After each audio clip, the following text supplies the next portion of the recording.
Se a gente colocasse jejum, respiração e meditação, eu ouso dizer, na minha humilde opinião de quem está nesse mundo, na área de saúde há 21 anos, e que estuda até hoje, que pelo menos 80% das doenças crônicas iriam pelo ralo.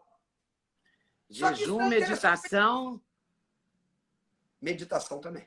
Não, jejum, meditação e... Respiração. Também está no livro. Está tudo aí. Você vai ver tudo.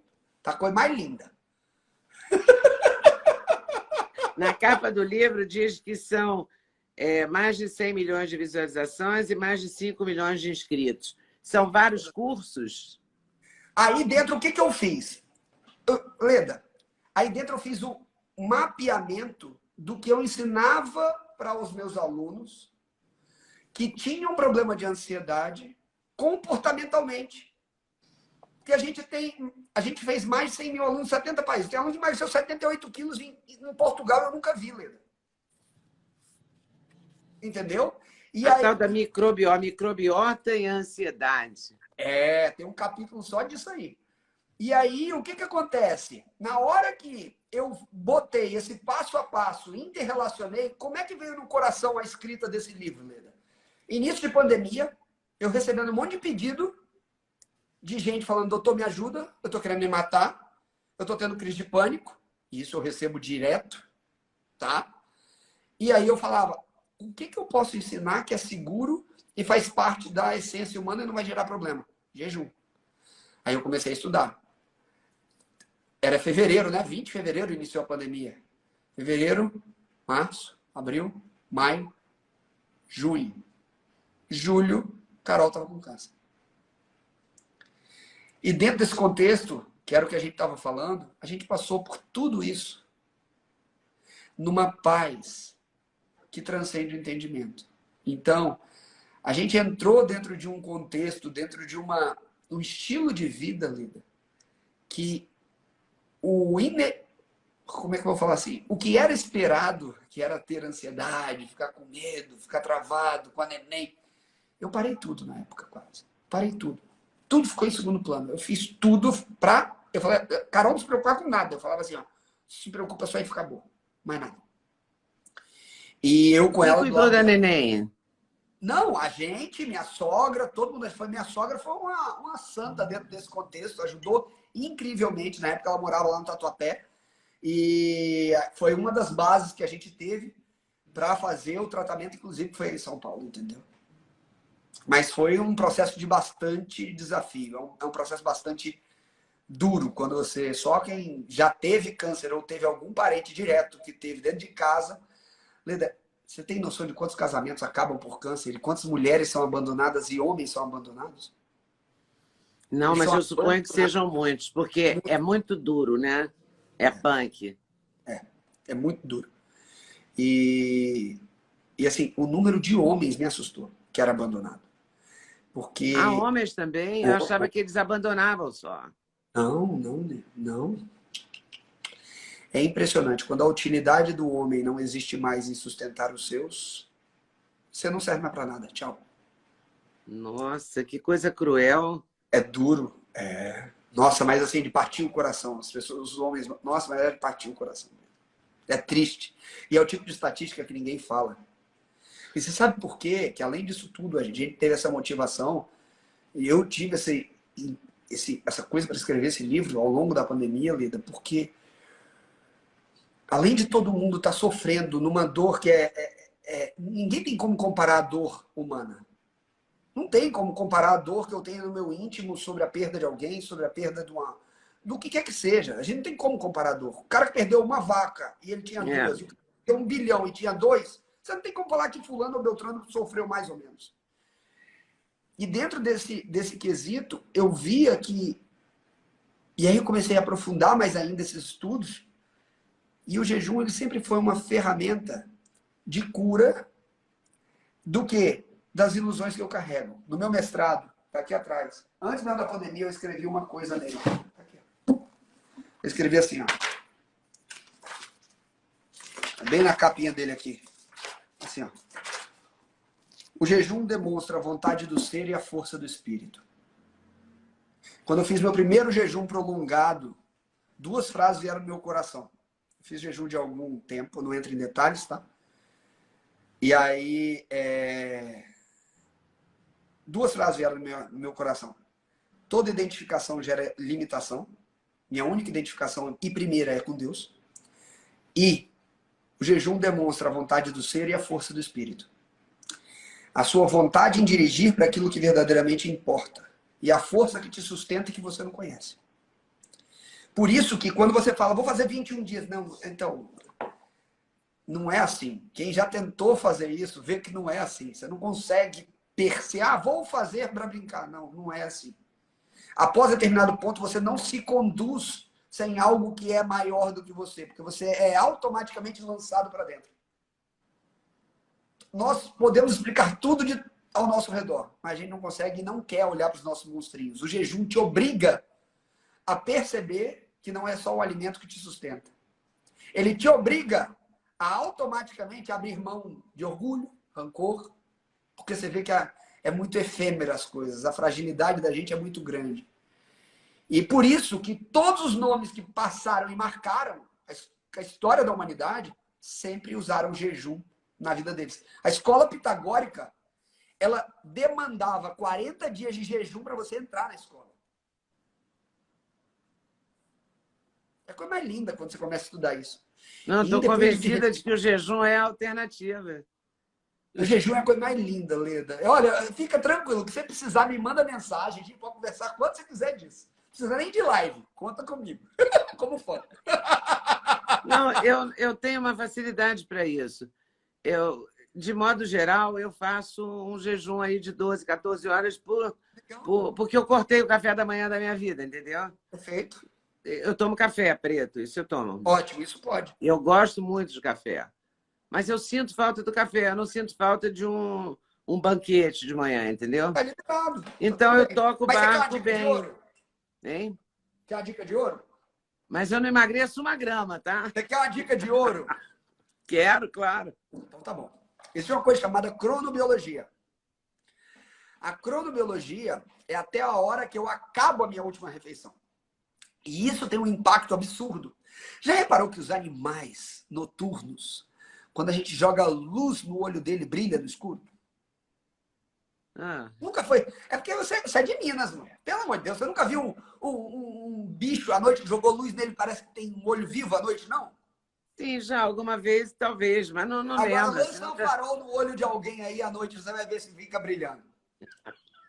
Não fica.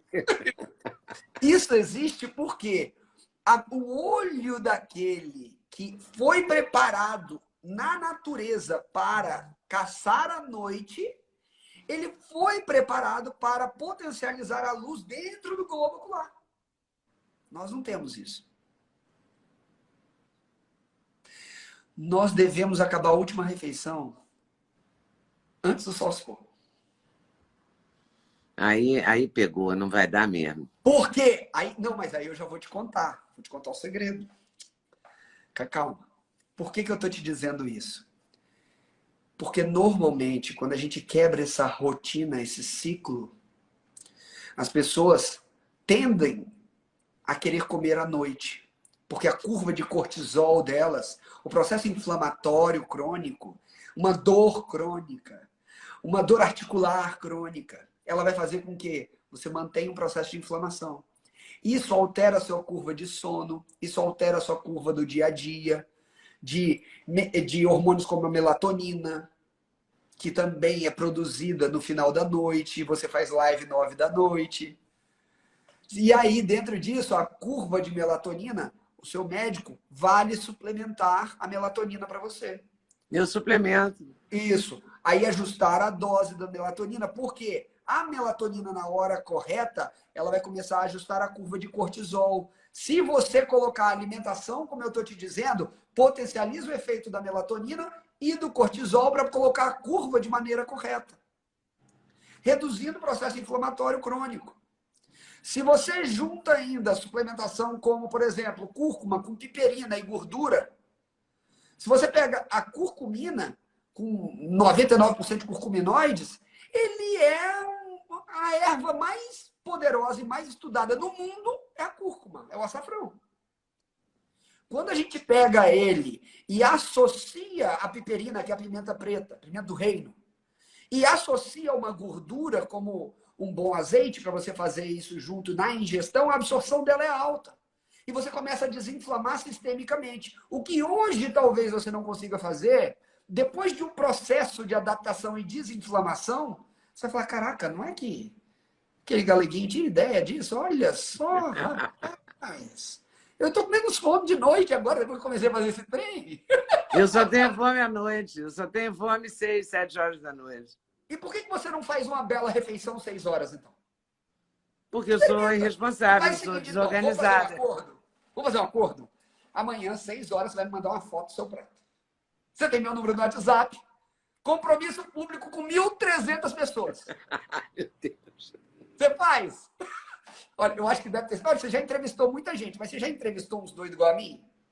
Não, você é bem doido. Adoro. É maravilhosamente doido, mas é exatamente como eu pensava que era. Eu sou totalmente autêntico. Tem um amigo meu que fala assim, o Ju é o cara mais autêntico que eu conheço. É quase um autenticídio. Ele vai falar tudo que vier.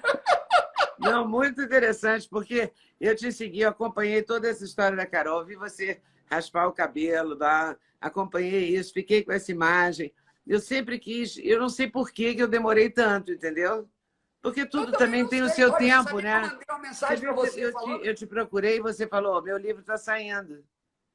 Eu não sabia que seu livro estava saindo. Não, a Fátima, olha, eu vou te contar. Quando você começou a fazer as lives, quando eu peguei o iniciozinho, faz tanto tempo, quando eu vi seu início de live, eu falei, gente, eu sou fã dessa mulher, eu quero fazer uma conversa com ela.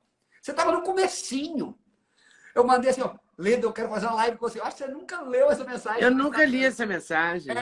Eu falei, bicho, já era, né? Eu não vi o mero mortal, pô. Não, é porque eu realmente não dou conta das mensagens. Primeiro, eu não sabia ler direito. Eu não sabia achar direito as mensagens. E depois virou um volume meio extraordinário, assim, eu me atrapalhei.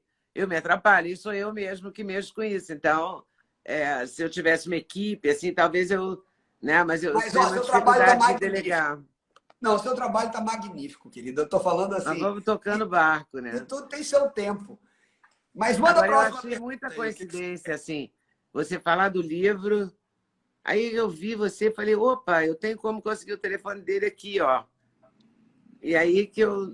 Entendeu? Foi muito doido isso. Mas eu quero fazer outras lives também. Tá marcado. O que você quiser, vou fazer. Tá assinado, eu acho.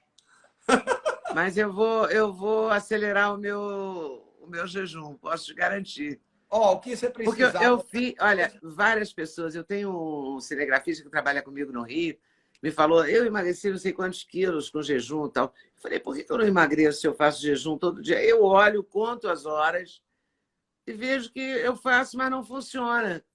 Mas é isso. A cronobiologia, ela influencia diretamente no resultado metabólico que a gente tem, por conta do despertar da curva do cortisol e da melatonina. E isso tem relação com a temperatura corporal. Deve ter uma relação louca aí. E aí o que acontece? Vou te dar outra dica. Aí você vai conversar com o seu médico. Você vai pegar o termômetro, põe debaixo da axila de manhã e ver sua temperatura ao acordar sem sair da cama. Faz isso durante 5 dias.